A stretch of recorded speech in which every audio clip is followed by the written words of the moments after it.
बिस्मिल्लाहिर्रहमानिर्रहीम। उम्मीद सहर के प्लेटफॉर्म से रुकैया वसी आपको अस्सलाम वालेकुम कहती है।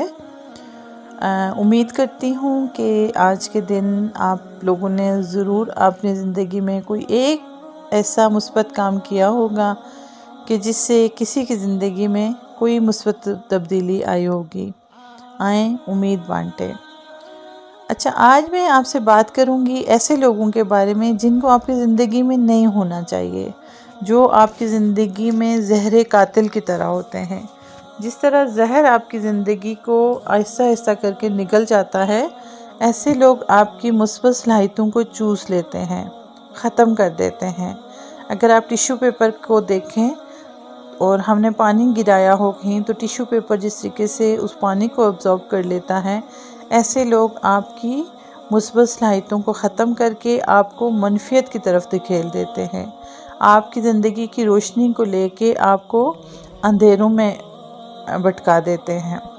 इंसानी नफ्सियात कहती है कि ऐसे लोगों से बिल्कुल दूर रहें। उनमें पहले नंबर पर वो इंसान आता है जो आपकी इज़्ज़त नफ्स को मजरूह करे। ताल्लुक़ रखना मजबूरी है, लेकिन ऐसे लोगों को जो हमेशा मनफी बात करते हैं, जो आपकी इज़्ज़त नफ्स को मजरूह करते हैं, उनके कभी करीब ना जाएं। ऐसे लोगों को कुरान कहता है सलामन, और सलामन कह के उनसे जान छुड़ाएं। दूसरे नंबर पर उन लोगों से बचें जो सियासत करते हैं। रब्बुल आलमीन ने काज़िब पर लानत भेजी है। काज़िब को एक दफ़ा जान लें तो उसके करीब मत जाएं। नंबर 3, ऐसे लोग जो ख़ुद को हमेशा दोस्त समझें, उनको कहें आप जीते हम हारे। सूरज को शीशा दिखाने से उसकी रोशनी पर फ़र्क नहीं पड़ेगा। आप काबिल हैं तो दुनिया इसकी गवाही दे ना दे, आपको फ़र्क नहीं पड़ना चाहिए, क्योंकि आप खुद को खुद से जानते हैं। आप अपनी शख्सी आज़ादी पर कभी कॉम्प्रोमाइज़ ना करें और हमेशा अपने मुताबिक जीने की कोशिश करें, और दूसरों को उनके मुताबिक जीने की आज़ादी दें। फिर बारी आती है ऐसे लोग जो अपने काम के वक्त तो आपका साथ मांगें, लेकिन जब आपकी बारी आए तो दूर जा खड़े हों।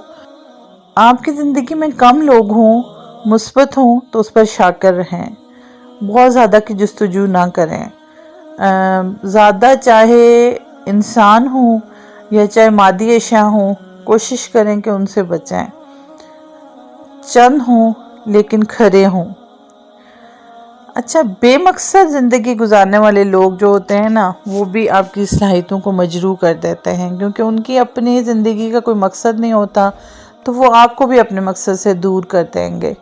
वो आपको हमेशा कम हिम्मती की तरफ लेके जाएंगे। वो आपको डराएंगे, आपको कहेंगे कि ये नहीं करना, इस रास्ते पर नहीं चलना, यहाँ पे ये मुश्किलात हैं, वो मुश्किलात हैं, ये हो जाएगा, वो हो जाएगा, ये ख़तरा है, वो ख़तरा है। तो हमने क्या करना है? ख़तरों से नहीं डरना है। हौसला देने वाले लोग हों, और जो आपको हौसला दे सकें, जो आपको कहें कि कर गुज़रो, और हमेशा आपको तहरीक दें कोई मुस्बत काम करने की। पिछले दिनों एक साहब से मिलने का इत्तफाक हुआ, तो वो अपने किसी कोलीग के बारे में कह रहे थे कि क्या हुआ अगर इसको ये काम नहीं आता, अगर ये इस फील्ड में नया है तो काम भी तो नया है। ज़रूरत इस अमर की है कि हम सब एक दूसरे को आसानियाँ दें और आसानियाँ तकसीम करने वाले हों। मोमिन का दिल एक परिंदे की तरह होता है। जिस तरह परिंदों के दिल नरम होते हैं ना, मोमिन नरम दिल होता है। चलते चलते किसी को एक अच्छी बात कह दी, कोई एक मुस्बत फ़िक्रा बोल दिया, किसी कम हिम्मत इंसान को हाथ पकड़ के खड़ा कर दिया, यही इंसान और इंसानी ज़िंदगी की महराज है।